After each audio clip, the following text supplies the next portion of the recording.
មិត្តបងប្អូនណាស្គាល់ថាត្រីនេះគឺជាត្រីឈ្មោះអ្វីដែរទេជំរាបសួរដូចជាសួស្តីបងប្អូនទាំងអស់គ្នាអ្នកដែលនៅតំបន់ទន្លេក៏ប្រកាសជាស្គាល់ហើយថាត្រីនេះមានឈ្មោះថាត្រីអ្វីចំពោះនាងខ្ញុំត្រីនេះគឺនាងខ្ញុំហៅតាមចាស់គឺឈ្មោះថាត្រីអណ្ដាតឆ្កែប៉ុន្តែខាងបងប្អូនផ្សេងទៀតណាហៅត្រីនេះថាឈ្មោះត្រីអ្វីដែរ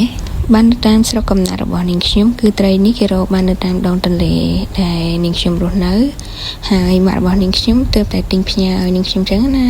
ដោយសារតែនៅភ្នំពេញក៏វាមានដែរតែវាមិនសូវមានជាញឹកញាប់ពីដោយថ្ងៃដែលត្រូវមានចឹងណាតែបើនៅខាងជនីខាងស្រុករបស់នាងខ្ញុំគឺមានសឹងតែរាល់ថ្ងៃហើយឆ្នេះហើយពេលដែលម៉ាក់របស់ខ្ញុំឃើញមានគឺគាត់ទិញផ្ញើនាងខ្ញុំហើយគាត់ដឹងថានាងខ្ញុំចូលចិត្តញ៉ាំត្រីនឹងដែលថាត្រីនឹងពេលចៀនទៅគឺឆ្ងាញ់ខ្លាំងមែនតើកំពុងតែបញ្ចូលសលេងទេក៏ប៉ុន្តែនឹកឃើញរសជាតិត្រីដាច់ឆ្កែចៀនស្រួយបំពងឆ្ងាញ់ខ្លាំងមែនតើនឹកឃើញហើយគឺឃ្លានចង់ញ៉ាំតែម្ដងហើយចំពោះត្រីណាសាទាំងនេះផងដែរគឺនាងខ្ញុំយកវាមកប្រឡាក់ទាំងអស់ចាហើយចំពោះការប្រឡាក់វិញគឺនាងខ្ញុំប្រឡាក់ធម្មតាទេមិនជាមានគ្រឿងទេសអីជារូបមន្តអីសម្រាប់ការប្រឡាក់ទេគឺនាងខ្ញុំប្រឡាក់ដែរដាក់តែរ៉ូឌីឬក៏យើងមានម្សៅស៊ុបខ្នុរយើងដាក់ម្សៅស៊ុបខ្នុរចឹងទៅហើយយើងបន្ថែមអំបិលបន្តិចបានហើយយើងដាក់ប៊ីចេងហើយយើងដាក់ម្រេចបន្តិចមកគឺបានហើយនាងខ្ញុំអត់ចូលចិត្តផ្អែមទេអញ្ចឹងហើយនៅពេលដែលយើងប្រឡាក់ផ្អែមចៀនទៅគឺចាប់ខ្លោចហើយរៀងឆ្អាបទៀតហើយនេះគឺជាការប្រឡាក់របស់នាងខ្ញុំគឺធម្មតាបែបសាមញ្ញបែបបុរាណបែបចាស់ពីដើមគាត់ប្រឡាក់អញ្ចឹងណាអញ្ចឹងនាងខ្ញុំចេះតាមម៉ាក់តាមម៉ារបស់នាងខ្ញុំគាត់ប្រឡាក់អញ្ចឹងណាมันជាមានគ្រឿងរូបមន្តអីទេហើយនេះគឺជាប៊ីចេងអញ្ចឹងនាងខ្ញុំរោយដាក់ហើយបានយើងច្របាច់ត្រីនឹងចុះឡើងដើម្បីឲ្យវាសាប់សាច់ចូលជាមួយនឹងគ្រឿងដែលយើងបានប្រឡាក់បើសិនបើពុកម៉ែបងប្អូនចូលចិត្តដាក់ស្ករឬក៏បន្ថែមម្រេចឬក៏មានគ្រឿងផ្សំអីបន្ថែមទៀតពុកម៉ែបងប្អូនអាចប្រឡាក់តាមគ្រឿងទៅតាមក្បួនរបស់បងប្អូននីមួយៗអញ្ចឹងណាតែនាងខ្ញុំគឺធ្វើតាមក្បួនរបស់អ្នកផ្ទះរបស់ខ្ញុំអញ្ចឹងណាអញ្ចឹងខ្ញុំប្រឡាក់បែបសាមញ្ញធម្មតាទេមានតែអំបិលហើយនៅប៊ីចេងគឺប្រឡាក់បានហើយអញ្ចឹងយើងប្រឡាក់មិនប្រៃពេកទេ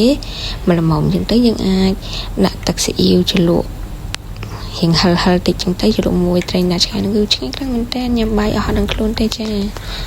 បងប្អូនអាចមើលពីរបៀបប្រឡាក់បានដោយសារតែវាលក្ខណៈសាមញ្ញធម្មតាទេបើមិនបើបងប្អូន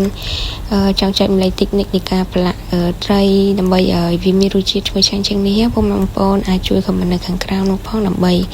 ឲ្យនាងខ្ញុំមានរូបមន្តថ្មីដើម្បីប្រឡាក់ត្រីឲ្យមានរសជាតិឈ្ងុយឆ្ងាញ់បន្ថែមទៀតហើយសកម្មភាពនេះផងដែរគឺនាងខ្ញុំកំពុងតែប្រឡាក់ច្របាច់ត្រីមួយដើម្បីឲ្យវាចូលជាតិជាមួយនឹងអំបិលប៊ីចេងដែលយើងបានដាក់គ្រឿងមុននេះ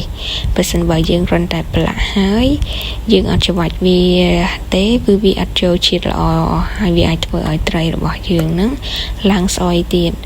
ហើយនាងខ្ញុំប្រឡាក់ហើយនាងខ្ញុំទុកក្នុងទូទឹកកកទៅប៉ុន្តែបើសិនបើយើងមិនមានទូទឹកកកទេនៅពេលដែលយើងប្រឡាក់ហើយគឺយើងត្រូវយកវាទៅហាលថ្ងៃបើសិនបើយើងមិនយកវាទៅហាលថ្ងៃទេ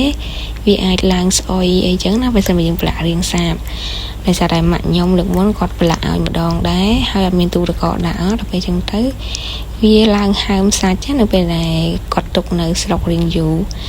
ដល់ពេលនេះខ្ញុំយកមកបំពេញមកមានទូទឹកកកមានអីចឹងទៅហើយយើងមិនបាច់ហាថ្ងៃទេយើងទុកតែក្នុងទូទឹកកកគឺយើងញ៉ាំបាន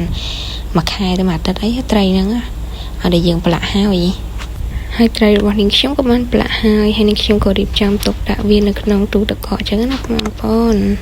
ចំពោះបងប្អូនដែលបានមើលវីដេអូនេះហើយតើបងប្អូនធ្លាប់បានសាក់បងញ៉ាំត្រីណាត់ឆ្ងាញ់នេះហើយឬនៅបើនៅទេអាចសាក់បងទិញយកមកញ៉ាំបានណា